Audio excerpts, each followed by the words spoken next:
Hindi ka malakas dahil napapaiyak mo ang isang babae. Masasabing malakas ang isang lalaki kung kaya mong protektahan ang isang babae sa kabila ng iyong galit. May mga lalaki na akala nila ang pagiging dominante ay pagiging malakas. Pero kapag pinaparamdam mo sa isang babae na wala siyang halaga, kapag paulit-ulit mo siyang pinapaliit, kapag sinisira mo ang self-esteem niya, hindi ka malakas. Meron ka lang sugat na ipinapasa mo sa babae.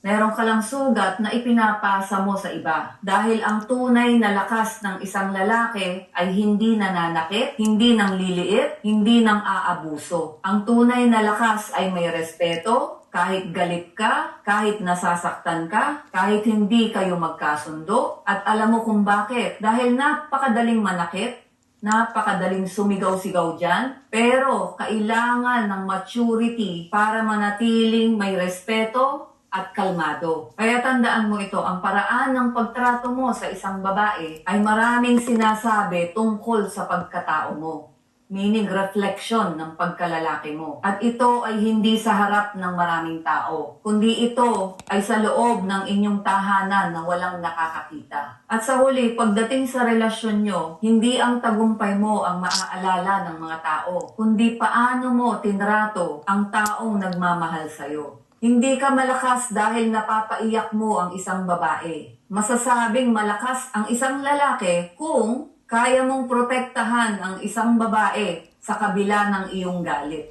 May mga lalaki na akala nila ang pagiging dominante ay pagiging malakas. Pero kapag pinaparamdam mo sa isang babae na wala siyang halaga, kapag paulit-ulit mo siyang pinapaliit, kapag sinisira mo ang self-esteem niya, hindi ka malakas. Meron ka lang sugat na ipinapasa mo sa babae.